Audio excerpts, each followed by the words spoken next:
Hello friends, இன்றைக்கி நம்ம பார்க்க போகிறது நம்மளோட பிளாகர் வெப்சைட்டுக்கு வந்து எப்படி ஒரு தீம் ஒன்று நாங்கள் அப்ளை பண்ண போகிறோம்ன்றதான் இன்றைக்கி பார்க்க போகிறோம். இப்போ பார்த்தோம்னு சொன்னால் நம்மளோட ஸ்டார்ட் பண்ண பிளாகர் வெப்சைட் வந்து இந்த டிசைனில் இருக்குது. அதுக்கு அந்த டிசைன் மாற்றுவோம். இதுக்கு நான் உங்களுக்கு சஜஸ்ட் பண்ணுற ஒரு வெப்சைட்னு சொன்னால் soratemplates.com. இதில் போனீங்கன்னு சொன்னால் ப்ரீமியமான டெம்ப்ளேட்ஸ், பிளாகர் டெம்ப்ளேட்ஸ் வந்து உங்களுக்கு ஃப்ரீயாக எடுத்துக்கொள்ளக்கூடியதாக இருக்கும்.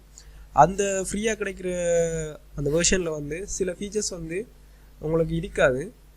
மற்றபடி ஒர்க் பண்ணக்கூடிய ஒரு நிலையிலான அந்த டெம்ப்ளேட்ஸ் காணப்படும். அதை வந்து நாங்கள் எப்படி அப்ளை பண்ணுறேன்னு சொன்னால், எங்களோட பிளாகரில் வந்து டேஷ்போர்டில் டெம்ப்ளேட்ன்ற டேப்பில் பார்த்தீங்கன்னு சொன்னால் இந்த மாதிரி ஓப்பன் ஆகும், லைவ் மொபைல் என்று. அது பக்கத்தில் பார்த்தீங்கன்னு சொன்னால் பேக்கப் அண்ட் ரீஸ்டோர்ன்ற ஒரு பட்டன் இருக்கும்.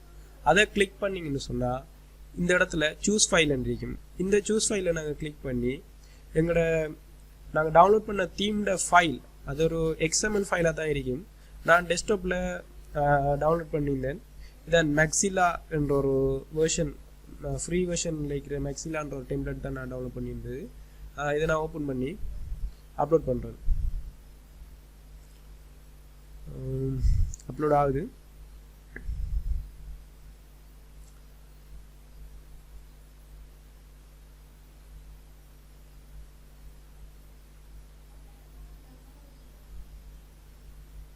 இந்த ஃபுல் அப்லோட் ஆகிட்டது, சக்ஸஸ்ஃபுல்லி அப்லோடட்.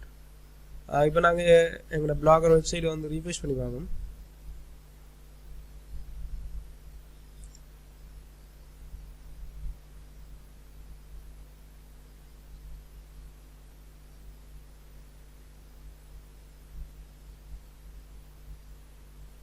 இப்போ பார்த்தீங்கன்னு சொன்னால் அந்த பழைய டெம்ப்ளேட்டுக்கு பதிலாக இப்போ எங்களுக்கு நாங்கள் இன்ஸ்டால் பண்ண புது டெம்ப்ளேட் வந்து நல்ல டிசைனோட வந்து எங்களுக்கு ஷோ ஆகுது.